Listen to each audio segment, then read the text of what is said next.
These royals were born into crowns, castles, and fortunes that seemed untouchable, but even royalty can go broke. These princes and princesses went from unimaginable wealth to bankruptcy. Some lost everything to scandal, others due to bad investments, betrayal, or lifestyles too expensive to maintain. A few were forced to auction their jewels, sell their estates, and watch centuries of family wealth disappear. So, who are these royals? And how do you go from living like a king to having nothing left? These are 12 royals who went bankrupt. At number 12, we have Princess Camilla of two Bourbon Sicilies. Princess Camilla became embroiled in an epic inheritance feud with her own family that led to a courtroom battle across multiple countries. These disputes centered on a trust fund worth an estimated $250 million set up by Camilla's late father for her and her sister. Camilla's mother, Edoarda Crociani, was accused of siphoning and concealing assets from this grand trust to favor Camilla over her sister, Christina. Over more than a decade of litigation, courts in places like Jersey found evidence of fraudulent transfers of trust assets. By 2021, Princess Camilla herself was found in contempt of court for failing to disclose the whereabouts of certain valuable trust assets as ordered. Jersey's royal court in December 2020 slapped Camilla with a personal $2 million fine for contempt, essentially a punishment for hiding information and assets. According to the Curacao Chronicle, this was a dramatic financial hit, $2 million out of pocket imposed on a princess who, while from a rich family, likely did not have easy access to large liquid sums given assets were frozen in legal limbo. In 2017, a Curacao court held that trust mismanagement had occurred, theoretically opening Camilla or her mother up to $100 million in liability to the other beneficiaries. This saga has stretched Princess Camilla's finances to the brink and made her legally bankrupt. At number 11, we have Infanta Cristina of Spain's case. Infanta Cristina's financial ruin is intertwined with her husband's, Inaki Indungara, noose scandal.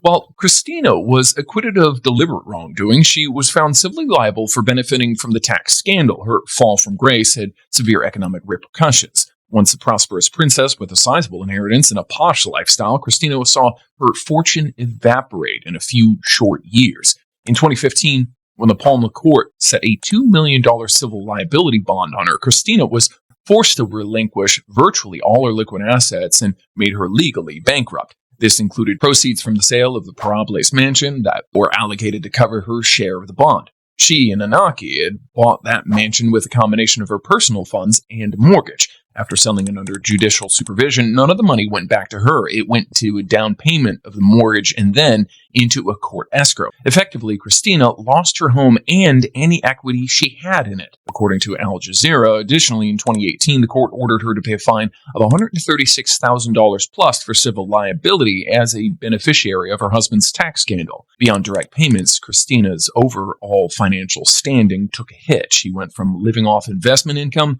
to taking financial help from her brother. Next, we have Prince Ferdinand zu Isenburg. Groningen. As the Isenburg fortune collapses, hereditary Prince Ferdinand became entangled in financial desperation. In 2003, at the height of the Weiktersbach ceramics factory crisis, it was Prince Ferdinand who personally reached out to the family of Marcus Jepsen for a large emergency loan. According to Foz, Ferdinand wrote to Jepsen in search of help, imploring him to wire him €1 million to stave off the immediate solvency of his family's ceramic firm. Jepsen obliged, trusting the prince's promise to pay it back when the company recovered. As we know, the company did not recover. It went bankrupt in 2011, and the loan was never repaid. By 2014, Jepsen took the matter to court. Prince Ferdinand was effectively insolvent and was taken to court over the large unpaid debt. The court ruled that he is insolvent, making him legally bankrupt and putting the final nail in the coffin. In February 2014, the Frankfurt Higher Regional Court found that the contract was valid and held Prince Ferdinand and his father jointly liable for the $1 million plus interest. The ruling described the loan as a binding loan agreement, dismissing any notion that it was a gift. It was a very public legal declaration of the younger prince's financial collapse. He was ordered to pay a seven-figure sum that he plainly did not have. The next three royals, one lost everything because of his own courtroom drama, another suffered two financial collapses, and the last was so desperate he sued his own government. At number 9, we have Prince Laurent of Belgium's case. Prince Laurent's dire financial situation became glaringly apparent through an unprecedented court case he launched against the Belgian state. According to The Guardian, in 2025, Laurent, often dubbed as the rebellious younger royal, sued for the right to receive ordinary Social Security benefits on top of his royal stipend. This extraordinary step was essentially a plea of financial hardship. Laurent argued that after covering expenses, he had little disposable income and deserved the same safety net as any struggling citizen. In context, Prince Laurent receives an annual state allowance of $388,000 as an appanage. However, he claims that the vast majority of that goes towards quote-unquote professional expenses, staff salaries, upkeep of his home, official travel, etc. After those costs, Laurent testified that he effectively pays himself a net salary of only $5,000 per month, roughly the take-home of a senior civil servant. With a wife and 3 children in their 20s, as well as some known health issues, Laurent has hinted that he is barely making ends meet. With his lawsuit, he shockingly compared himself to an immigrant or an ordinary Belgian, heaven forbid.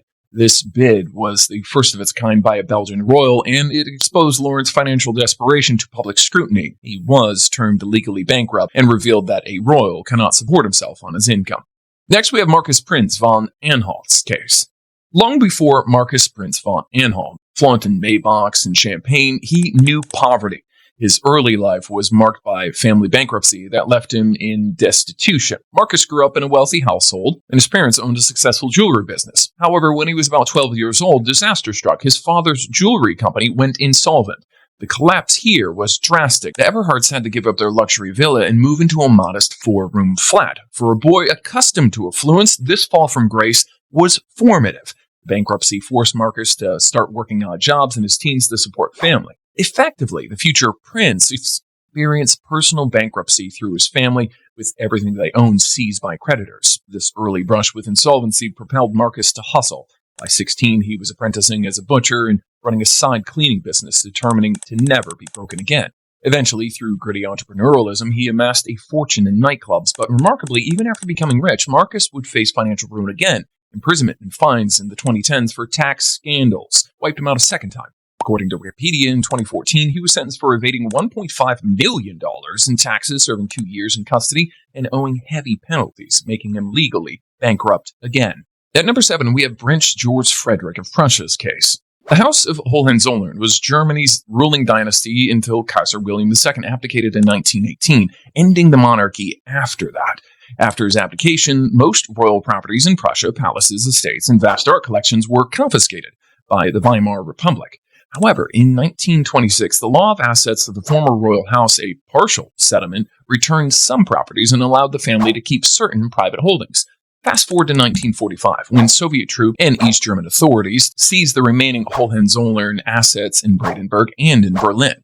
Over the past decade, George Frederick has been engaged in long-running legal battles with the German government over restitution claims for those properties and artworks. However, the claims became highly controversial because of a legal clause barring restitution if the former owner, quote, substantially supported the 1930s regime, end quote. Critics argued that Crown Prince William, who is George Frederick's ancestor, aided the Third Reich's rise to power, thus disqualifying compensation. The debate sparked intense media scrutiny in Germany, with historians and politicians both weighing in. In 2013, after years of negotiations, the Hohenzollern family dropped the most restitution demands in exchange for a settlement allowing some access to archives and limited rights to display artifacts, and filed for bankruptcy. This decision was seen as a way to end public hostility and preserve the family's reputation. The next three: one sold off a forest and still couldn't cover his losses. One backed a $200 million disaster, and the third lost his home, in all respect. Next, we have Wolfgang-Ernst, Prince of Eisenberg and Boudingen's case. According to Wikipedia, the prince inherited a vast array of business and lands from his father in 1990, including one of Germany's largest private forest and various companies. Under his stewardship, the family's enterprise embarked on ambitious investments in the early 1990s, and nearly all of it went wrong. By the early 2000s, the princely holdings were crumbling under debt from the failed speculations. Large portions of the 700-year-old family patrimony had to be sold off to stay afloat. And the situation crescendoed in 2005, when the family's core assets, the 85,000-hectare Böninger Wall, was forced into a no-asset bankruptcy proceedings. The scale of the financial downfall was enormous. The 2005 forced bankruptcy involved liabilities so high that the court labeled the case as no assets, even to pay for the process. The local court in Freiburg opened insolvency on the princely forest enterprise, citing that it could not meet its obligations and had essentially zero free assets to satisfy creditors. This was an unprecedented step. A mediatized princely house's ancestral estate effectively bankrupt. The forest was promptly sold to an investor to cover the debts, yet even as the sale only partially alleviated the crisis. By 2011, the princely's primary holding company also filed for insolvency. Thus, Prince Wolfgang-Ernst saw virtually his entire family fortune collapse into bankruptcy over a few years. At number 5, we have Prince Michael of Liechtenstein's case. In early 2024, an explosive financial scandal unfolded in Switzerland involving Identic Group AG, a tech company specializing in Internet of Things (IoT) solutions. According to Inside Para de Platz, Prince Michael of Liechtenstein, a board director of Identic, had lent his name and credibility to the firm. Identic aggressively expanded throughout the 2010s, attracting high-profile investors. Even Switzerland's famed Victronics company took a stake. However, by late 2023, Identic was insolvent after years of mismanagement and overstated valuations. On January 30th, 2024, Identic Group AG filed for bankruptcy with the District Court of Balzers in Liechtenstein. The collapse was colossal, dubbed a $200 million failure in Swiss financial media. Prince Michael's involvement as a board director and figurehead linked a royal name to one of the region's largest bankruptcies. Prince Michael, known as a savvy businessman, as he also runs a geopolitical think tank, faced tough questions about whether he conducted sufficient oversight or merely provided a royal seal of approval while others ran with investor money. He was also declared bankrupt by the court later on. The image of a Liechtenstein prince entangled in bankruptcy was now embarrassing one for the royal family, which usually prides itself on financial acumen. Nonetheless, the princely's official house distanced itself, noting that Michael's Identic role was private. Investors informed that, quote, blue blood doesn't guarantee blue chip performance. Next, we have Prince Paul of Romania's case. Prince Paul and his wife Leah made headlines for a sensational case in Romania, but underlying that was a story of severe financial collapse. In the 2010s, Prince Paul became embroiled in an illegal land restitution scam, and by 2020, he was convicted in absentia for influence peddling. Facing likely custody, he left the country for a foreign location. During these proceedings, it emerged that Prince Paul's primary asset, a historic villa in Bucharest's Assembly District, was purchased via an investment company he controlled, Topaz Investment SRL. As legal troubles mounted, Topaz Investment SRL fell into bankruptcy and was dissolved by the court. The firm had stopped paying installments on the villa's mortgage, leading to insolvency. In late 2020, a Romanian civil court officially declared the companies bankrupt. The bankruptcy left Prince Paul and Princess Leah unable to pay their debts and effectively homeless, as the villa, their residence, was seized and slated for auction. According to Romanian media reports, Topaz's investment bankruptcy left creditors, including the bank holding the villa's mortgage, unpaid. The Bucharest villa, valued at around $3 million, was the main asset. Prince Paul had acquired it via his company in 2006, but by 2017 had defaulted on the loan. Court-supervised liquidations found that no significant assets remained to satisfy creditors, labeling the estate no goods. Oh, the final three? One was crushed by his own son. Another's whole family was branded criminals, and the last one lost billions and became a global punchline. At number 3, we have Prince Erns of Gust of Hanover's case. Prince Ernst of Gust became embroiled in a bitter family legal battle over the family's sizable estates in Germany and Austria, most notably the Marienburg Castle in Lower Saxony. In 2020 and 2021, Ernst of Gust sued his elder son in an attempt to revoke earlier gifts of the castle and other properties, citing, quote, gross ingratitude. The protracted court fight in Germany and Austria not only ended in Ernst of Gust losing the battle, but in a dire financial set of consequences as well. The prince had created a private foundation through which he had financed the lawsuit and managed certain assets. According to Focus, in October 2020, it was revealed that the company was forced to declare bankruptcy due to legal fees and debts incurred during the feud. According to the Austrian court filings, the foundation accumulated over $500,000 of unpaid debts across those 5 creditors, directly attributed to the irrational litigation initiated by Ernst of Gust. This made Prince Ernst of Gust to file for bankruptcy himself personally. The bankruptcy effectively meant that Ernst of Gust's remaining stake in Marienburg and the other properties had to be surrendered or liquidated. It was reported that Ernst of Gust had even sold artwork he didn't actually own, attempting to liquidate assets already transferred to his son, exacerbating his legal situation and troubles. Next, we have Princess Shri Rashmi, Sati of Thailand's case. Formerly Princess Rashmi, she was married to Vajiralongkorn, who's now King Rama X. In 2014, Thailand's royal court stripped her and her relatives of royal titles after her family was implicated in financial scandal. Though she is still alive and the daughter of a wealthy businessman, losing her title meant exclusions from royal support. The scandal erupted when several of Rashmi's relatives, her parents, brother, and uncle, were taken into custody. These charges included financial mismanagement and the serious offense of lèse-majesté, i.e. insulting or defaming the Thai monarchy. Notably, her parents admitted to abusing their royal connections to the neighbors. Initially sentenced to 5 years in custody, their term was later reduced to 2.5 after a plea deal. 3 of her brothers, Nathapul, Laurent, and Sati, were also convicted of financial mismanagement and abuses under their surname-connected authority.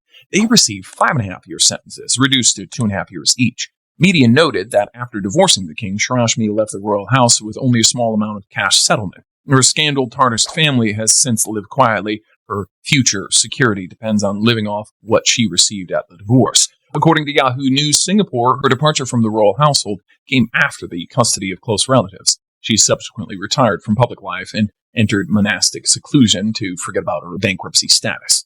And at number 1, we have Prince Geoffrey Bokia, Brunei's case. According to Vanity Fair, Amadeo Development Corporation and conglomerate he led collapsed around 1988 under an estimated $7 to $10 million of debt load.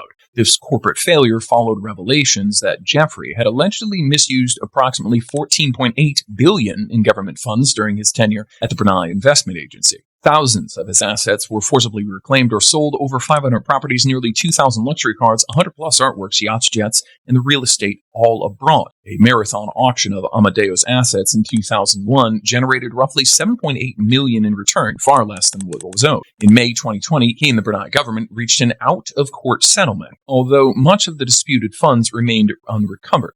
The UK Privy Council subsequently ruled it enforceable. The Sultanate launched lawsuits across multiple jurisdictions to freeze and reclaim Geoffrey's overseas assets, including legal action in New York, the UK, Malaysia, and the Cayman Islands. Notably, a high-profile $21 million judgment in 2011 in New York implicated his former lawyers who counterclaimed for unpaid fees and forgery.